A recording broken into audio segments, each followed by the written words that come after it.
Mengenai ilmu manfaat itu kita mengikuti ya tradisi ulama-ulama dulu. Itu kalau pakai standar dengar makna indikator atau indikasi, itu adalah dimulai dari kita legowo ya, kita legowo dengan faham-faham atau dengan satu hal. Jadi misalnya ada orang fasik atau sedang salah atau sedang goblok, sedang tidak pinter, itu kita harus membahasakan sedang. Sedang itu ya mutalabbis bitilkal fi'lah atau mutalabbis bitilkal halah. Ini penting sebagai mukaddimah karena awal kerusakan agama ini dimulai dari gerakan-gerakan yang mudah mengkafirkan kelompok lain, sehingga ini memutus harapan. Jadi saya mohon kepada Bapak Profesor, Bapak semualah yang terlibat dalam pendidikan itu, terutama ini menyemaikan harapan. Orang yang sekarang sedang jatuh bisa saja suatu saat bangkit, yang sedang fasik bisa saja suatu saat soleh, sehingga agama ini diperuntukkan dimangka nayarjuwa awal yaumal akhir, bagi yang selalu berpengharapan. Sehingga agama ini tidak boleh main vonis, mengkafirkan orang lain, terus kemudian menganggap kelompok lain tidak termasuk Islam, itu tidak boleh. Sebab itu ciri khas ahli sunnah wal jamaah yang diimplementasikan akidah NU di Indonesia, atau kalau dalam bahasa PBNU itu sudah ahli sunnah masih ditambahi an-nahdiyah.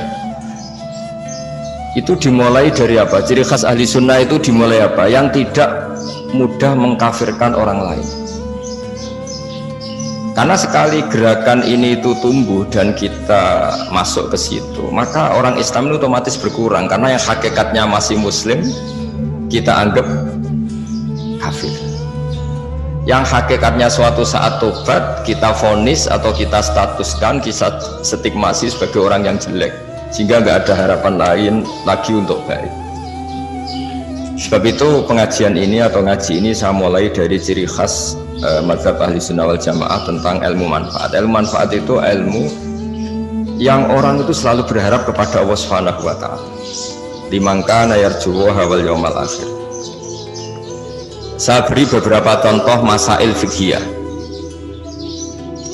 Ada orang misalnya mati bunuh diri atau mati karena minum oplosan. Itu di Syarhun Nawawi, syarah hadis Nawawi ketika mensyarahi Sahih Muslim. Gimana hukumnya orang yang mati karena oplosan atau karena bunuh diri? Sebagian ulama mengatakan jangan datangi jenazahnya, sebagai hukuman biar nggak ada lagi yang mati bunuh diri. Ada ulama yang berpendapat tetap kiai itu datang, karena bunuh diri itu sudah salah, dan kalau kiai-kiai tidak datang maka ditakutkan ada kaifiah baru dalam mengelola jenazah, dan itu lebih bahaya. Misalnya ada orang mati oplosan karena orang-orang soleh tidak datang, kemudian komunitas mereka bikin satu tradisi baru dalam memakamkan jenazah, misalnya didusi mbak arak, terus mayitnya didepno ngetan atau dimakamkan begitu saja. Sebab itu pertanyaannya, lalu gimana? Ya al-maisur la yasqutu bil ma'sur, kita harus datang, setidaknya kita tetap mendatangi syariat Islam yang dalam mengelola jenazah dimakamkan secara benar, dimandikan secara benar, disolatkan secara apa? Nah artinya begini, kita datang ini sebetulnya bukan bentuk penghormatan ke orang fasik, tapi bentuk mengawal syariat Islam supaya tetap berjalan meskipun sedang mengelola orang apa? Fasik. Jadi ini penting sekali saya utarakan supaya legowo kita sebagai pemandu ilmu atau pemandu mazhab ahli sunnah wal jamaah itu bukan urusan seneng dan tidak seneng, tapi kita ngawal syariat Islam ini, kita ngawal. Caranya apa? Ya tadi selalu berpengharapan liman kana yarjuwa wal yaumal akhir. Kalau tadi dikatakan Pak Rektor misalnya susah menerapkan pesantren di kampus, tapi jangan pernah putus harapan. Al-Azhar itu ya kampus, tapi tradisinya pesantren. Di situ ada ijazah toreko, ada ijazah cara menghafal Quran secara benar, tapi tetap tradisinya itu kampus. Nah, saya memulai makalah ini dengan buku yang jenengan baca semua, yang jenengan bawa, nanti tak baca secara urut sebagian yang pokok-pokok. Saya mulai dengan ilmu manfaat itu ilmu yang kayak apa? Saya akan berpendapat ilmu yang selalu menunggu harapan, menunggu suatu saat ada kebaikan, ada hari yang lebih baik. Nah, itu dimulai dari mana? Dimulai misalnya seorang bapak yang awam, yang mungkin lugu atau bodoh, selalu bilang, "Le ke Jokoyok bapak." Akhirnya anaknya sekolah dan lebih baik. Ada orang yang nyuwun sewu, mungkin dia maling atau copet atau apa, kalau ngandani anak wis bapak tok cung sing lakoni ning penjara, kowe aja sampai nasibmu koyok bapak. Dan dari harapan seorang bapak yang terpidana ini kemudian lahirlah anak-anak yang soleh. Ketika orang-orang kafir Mekah yang sangat sadis kepada Rasulullah SAW itu sampai Malakul Jibal itu enggak tega, terus menawarkan, "Ya Rasulullah, hari ini saya diutus Allah untuk apa? Untuk menghancurkan orang-orang Mekah yang mengusir engkau, yang menyakiti engkau." Tapi kata Nabi, "Jangan. Asallahu ayyukhrija min aslabihim ma ya'budullaha wa la yusyriku bihi syai'an." Mungkin bapaknya kafir, tapi saya berharap nanti anak-anaknya menjadi mukmin. Jadi orang yang kafir saja Nabi tidak butuh harapan. Ini bukti itu ada di hadis sahih di Bukhari. Dan betul, Abu Lahab punya putri namanya Durrah, ada yang baca Darrah, itu mukminah sholihah. Abu Jahal punya anak namanya Ikrimah, ini termasuk sahabiyun jalilun.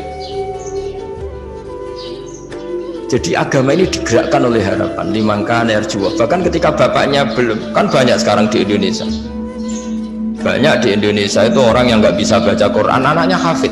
Dimulai dari mana? Dimulai dari sebuah apa? Harapan, limangkan erjuwa wal yaumal akhir. Sebab itu dalam sebuah kitab Jami'u Usulil Aulia, kitab tentang para wali, itu Abul Hasan Asyadili pernah mimpi. Di situ ketemu Nabi Nuh dan Nabi Muhammad SAW dalam mimpi. Itu Nabi Nuh digojlok begini sama Nabi Muhammad. Andaikan Nabi Nuh tahu bahwa dalam tubuh orang kafir bisa saja ada sperma nasamah namanya kalau dalam bahasa Arab, yang suatu saat ini jadi mukmin. Misalnya Abu Jahal, ternyata dia menyimpan nasamah, yaitu nanti jadinya ada Ikrimah bin Abi Jahal. Mungkin buyut-buyut kita, orang-orang di negara-negara Eropa, mungkin banyak yang mbah-mbahnya kafir, atau yang karuan ya di Arab lah. Di Arab itu banyak orang kafir yang karuan di kitab itu. Abu Jahal punya anak Ikrimah, Abu Lahab punya anak Darrah.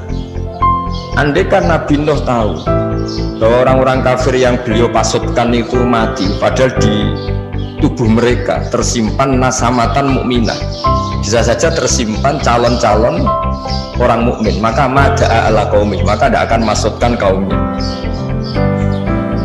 Artinya apa? Kenapa Nabi Nuh yang termasuk ulul azmi akhirnya syariatnya Nabi Nuh nak menjadi syariat kita? Karena syariat kita tidak boleh Rabbila tadar alal ardi minal kafirina ya.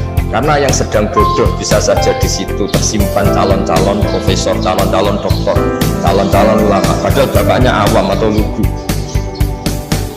Maka Bapak Purwo, Pak Profesor Purwo, saya pernah ketemu profesor juga di Jogja, cerita, terus sebenarnya saya dengan bapak saya itu entah pinter mana. Kok sampean cerita gitu? Ya, bapak saya ini petani kudus, punya anak profesor.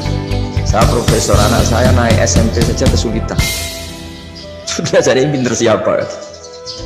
Makanya cerita yang favorit di Mbah Zubair, abahnya Mbah Mun itu, ada orang awam, bodoh, punya anak alim alama. Setelah punya anak alim alama ini, anaknya ini punya pondok besar. Ya rata-rata santri itu kultus. Anaknya saja sealim ini, apalagi bapaknya. Suatu saat bapaknya ke situ, sholatnya ya tidak benar, wudunya tidak benar. Santri itu masih bisa mentakwil. Ini mungkin jadab itu bahasa khusus pondok, mungkin punya perilaku khusus lah, yang sudah terbebas dari syariat. Suatu saat bapaknya ini kencing dekat musola, jadi sudah nggak bisa ditakwil. Wah ini kali ini bodoh betul itu. Singkat cerita si santri memberanikan diri matur kiainya, Pak Yai, saya ini kecewa. Dulu saya kira bapak anda lebih pintar timbang anda, karena anda alim betul. Ternyata bapak anda ini bodoh.